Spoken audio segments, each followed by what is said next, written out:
my topic of conversation is focused around how automation is driving a better customer experience. This is a really important topic for us because we've been going through a journey for the last couple of years, and I think you've heard in various keynote speeches the last couple of years, certainly heard that from Raj this morning as well, around what the evolution of our ecosystem has been.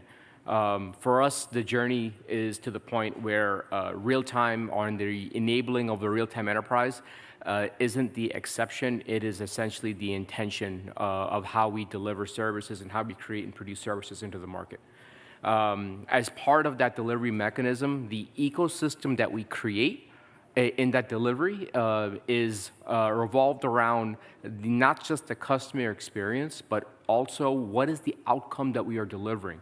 So we've gone beyond the enablement of the technology layer and more focused around the outcome that this entire ecosystem can deliver. And certainly automation is a key aspect in ensuring that you can deliver on that outcome, you can deliver on that experience. So let me just take a quick step for those of you that saw the keynote from Raj this morning. The ecosystem that we're talking about here is really the centralized strategy that we have adopted as far as how we're delivering the SDN and NFV services to our enterprise customers. There are various other strategies one can encounter, and I'll talk about them in a second. But when we talk about the ecosystem for us, it's not just, as I mentioned before, around the enablement of a technology or enablement of a particular product. It's around converting the consumption model of what an enterprise customer wants, being more proactive in ensuring that as their business needs change, they might want to have their own selection of what they want to consume as a product, and my ecosystem must be able to adapt to that need. But as part of that ecosystem, it's around integration across these various products, right? I want to be able to ensure that there is an effective communication east-west, not just a north-south communication in delivering that capability. The experience that's delivered on top of that integration is critical and fundamental to how an enterprise customer would consume that.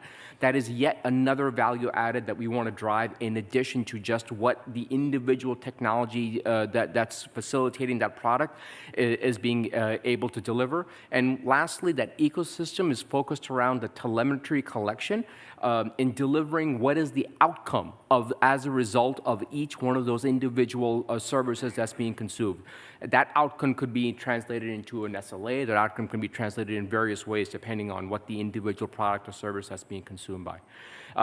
This is an important aspect because none of this is capable without that layer of automation being put in place. Now, there are other strategies one can take as far as trying to adopt SDN and NFV to deliver this. You can do this as a platform, or you could do this certainly as a product, if you will. And there's nothing wrong with that strategy. To be quite frank, that strategy lets you to go to market faster. What it does, though, it creates less of a differentiation, less of a value add for the service provider, right? Because essentially what you're doing there is you're taking an individual technology, you're either reselling it, or you're doing some basic layer of integration in order to deliver that. But at the end of the day, what the end customer is experiencing, is consuming, is the individual experience that's delivered by each one of those technologies. So if I want to make a MACD change on product one, I go to product one, make the MACD change. I want to make the MACD change on product two, make a MACD change on product two. Or you might try to figure out some service, and then you certainly have the people and process behind it in order to determine the impact of that.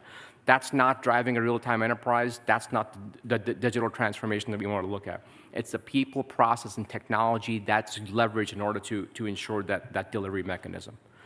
Now, where's the automation come into play? And the automation for us comes into play across the journey of how an enterprise consumes the SDN and NFV capability. I put it down a few examples here, but that journey starts certainly in how one consumes that, how one provisions that individual service from us. We talk about zero-touch provisioning, and Ravi Chanduru is going to be talking tomorrow much further, actually, on what zero-touch provisioning is from our perspective, and certainly the implications of how what one must think of when you talk about zero-touch provisioning in that model.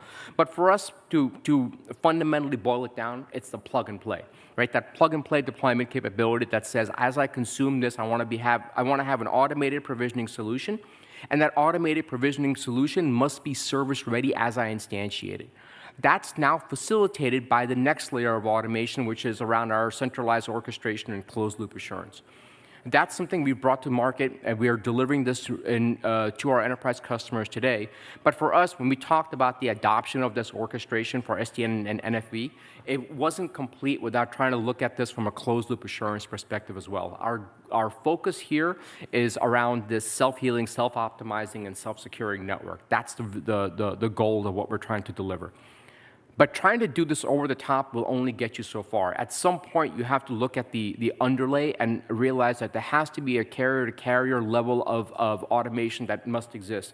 And the carrier-to-carrier level of automation benefits directly the global enterprise customers that are consuming services, and certainly those services are now traversing multiple carriers. So here you're talking about the automated provisioning and the automated rerouting, the automated adjustment that has to happen from a carrier-to-carrier perspective, so that you're not just making and building those automations at the overlay, but also certainly at the underlay aspect. And lastly, it's around the API strategies. So this API strategy is an important aspect. In the world that we live in today, we have significant number of customers, and once again, Viraj did speak about this in the keynote this morning, that focuses on co-creation as a value, right? We as a service provider, our enterprise customers, we are all on this journey, and this journey is to drive towards this real-time enterprise, and that those decisions sometimes has to happen from machine to machine.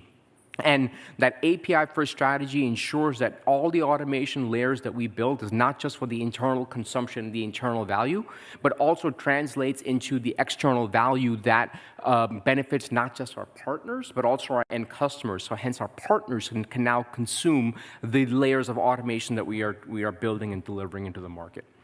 So as I mentioned before, you're going to hear much more details about zero touch, but let me just change the angle for a second. Let me talk about what zero touch actually means from a customer experience perspective, beyond the obvious of the plug and play concept of what zero touch delivers. What it really does is it changes the nature of the conversation I can have with my customer. On the first hand, it changes the nature of going from a static to a much more dynamic control and change functionality that I can deliver, which essentially means that I can change the way I commercially deliver my services. It changes the way I commercially bring on my partners and my technology suppliers in order to facilitate that functionality. Also, from the standpoint of the flexibility, it changes it from the standpoint of I don't have to look at those CapEx models. Because I've got that automation for zero touch, somebody can onboard or offboard or on demand, that flexibility exists to drive much more of a consumption model, and that consumption model doesn't have to be focused around a monolithic function. That consumption model is actually enabled by my next layer in the orchestration, where I can now deliver microservices, and those microservices can be consumed individually, which has some commercial impact as well. That's part of this. Lastly, it's on the innovation of the co-creation. When I talk about this aspect of this, it's important, as I just alluded to this. The innovation that we bring on as far as zero touch is not just for the internal consumption. As I work with my partners around the world, my partners want to leverage that kind of innovation. As we talk about, once again, they've got global enterprises that want to do partners with us. We've got global enterprises that want to be partners with them. And I want to be able to leverage and extend that layer of automation so that they can co-create on that functionality. And now I'm driving much more towards delivering a co-management functionality, and it's not just something that I'm building internally for my internal consumption or my internal benefit. Next, as I mentioned before, it's around closed loop orchestration and closed loop assurance. This slide has been my life for the last couple of years, right? I've worked on this strategy, built out this solution, deployed this to our enterprise customers. It's a very graphic, rich slide, but let me boil this down.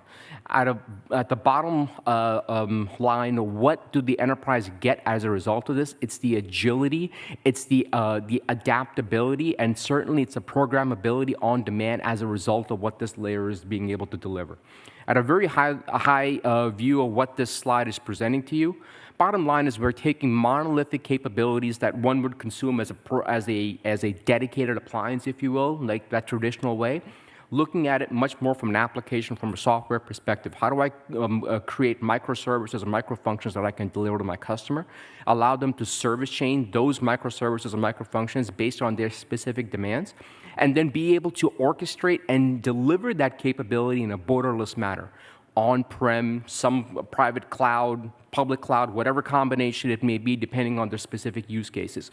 Why backhaul all that data? I want to go ahead and create a centralized posture for maybe an internet breakout, pop in a security functionality on demand, and now I can hone individual branch locations into that function, and I want to be able to consume this as simple as a drag and drop functionality.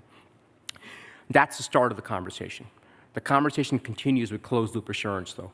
In the closed-loop assurance functionality, think about the software aspect of this, right? I want to be able to heal that service because I now have a known posture of how I've created that service. And that healing of that service means that as I'm able to make those discrete decisions about how I want to be able to monitor and measure what the availability or whether the performance of the service is, I can quickly adjust that. But that only gets us so far, right? Where it gets us so far is I have to make discrete decisions, right? How do I want this service to behave? How do I want to react as a result of any degradation of that service? That's where you start to get into leveraging things like analytics and machine learning to get much more adaptive. I want to drive new autonomics into that. That's really, frankly, one of the benefits of a conversation like this, because it is a demand that I have of all of the technology partners that are present in a forum like this. It is to help drive these net new layers of machine learning that can create a new layer of autonomics that benefits the enterprise customers. I know I can take a service and, for whatever dynamic reason, move that on demand to another data center. No problem. What impact that has to the customer? No problem. I want to be much more predictive in the seasonality needs of my individual customer's business, and I want to be able to adjust my services as a result of those seasonality needs, for example. I want to be much more dynamic in my ability to provision on demand a particular posture based on their business needs or changing business needs. That's the layer of machine learning that we're looking at as far as bringing on board. I talked about the automation that has to exist at the overlay. At the underlay, so this is something that we did last month. For those of you that aren't familiar, this is a real POC that was performed between Verizon and Colt. This happened in a production environment, so this wasn't in some lab type of scenario. And the end goal was here, as I consume real-time traffic, in this case happened to be video, and individuals consuming this across a global location, my needs, some degradation is occurring across my network, and I need to, on demand, be able to adjust the network between these individual carriers in order to fix and heal that service automatically for that customer. In this case, we leverage the MEF LSO APIs to do orchestration level integration that happened between the two of us, and as a consumer, either sitting as an end user sitting on the Verizon network or an end user sitting on the Colt network, that adjustment can be made as a result of the integration between these two. And in this case, the integration, while the use case was quite simplistic, think about dynamic bandwidth, right? The use case was quite simplistic. It shows the power of what you can do, and our intention is to leverage this POC and take this into production. So this wasn't something that we did in a lab and we're just going to shelf this, right? Our intention is to take this to market as part of this functionality. I talked about the APIs, and this is an important aspect. The co-creation capability of what we're trying to deliver to this market is important. The automation layers that I talked about are great, but the automation layers are constrained within the limits of what I can imagine. When I talk about the co-creation functionality of between what I can deliver to my partners, the co-creation capabilities of what I can deliver to my customers, now I want to be able to expand out the end use cases, the impact that I can create to my customer's business. Interestingly enough, right, there's a lot of standards around north-south. The standards around east-west gets a little fuzzier, right, as when we talk about this. So we get the fact that we're going to have to go through pains in order to deliver this. We'll go through the innovation cycle every single time. Eventually, the industry will get to a point where we'll better define this. But until then, we'll have to live with the innovation impact, if you will, or the innovation tax that we have to deliver on this. When we talk about the commercialization of this is an important aspect as well. Because if you look at these, right, there are some interesting portals that we can deliver on top of this. But frankly, the consumption of these portals are not the end goal. In order to deliver a real-time enterprise, that real-time enterprise wants to be able to do machine-to-machine level. Now, that creates net new commercial opportunities, because at a machine-to-machine level, they can, for example, I want their ITSM solution to interact with my ITSM solution based on their internal business demands, to be able to order and provision services on demand into my network. If they want to go ahead and the enterprise customers themselves, because of various needs, financial sectors, they've got very specific requirements that says, I want to be able to control this aspect, but hey, you service provider, I want you to control the rest of this aspect. I want to be able to mix and match that, and every single time I mix and match that, that creates a net new SLA impact. Right, and I want to be able to deliver an SLA as dynamic as how they consume it. So if they say, look, you care for the underlay, I'll care for the applications, fine, that's an SLA impact, I want to be able to adjust on demand. If they say, no, I'll care for the configuration, you care for the lifecycle functions and the underlay, that has a different impact from a commercialization factor. And I think having these APIs and having the APIs exposed at the various automation layers allows for that co-creation functionality that we want to deliver. And lastly, it also goes to our partners, right? Our technology partners can leverage, can benefit from that co-creation mechanism, because frankly, it gets all of our technology partners that we're leveraging in order to deliver these products and services into a much more of a software mentality, right? And that's an important aspect. That software mentality means I need to be able to break these up into microservices, and that's how I want to commercially offer this. That's how I want to be able to consume this, and that's the drive, frankly, that we have to continue pushing out in the industry and out in the market. With that, I thank you for your time. Once again, just wanted to provide, if you will, a teaser as to how we are looking at automation, not just for our internal benefit, but specifically how we are benefiting the enterprise itself. There are various other sessions that are happening today and tomorrow. I encourage you to go to them to learn a little bit further, as get to the next layer of down that I probably wasn't able to get to in the short amount of time frame. So, open it up for any questions. That was smooth. Wow, that's awesome. Thank you for your time.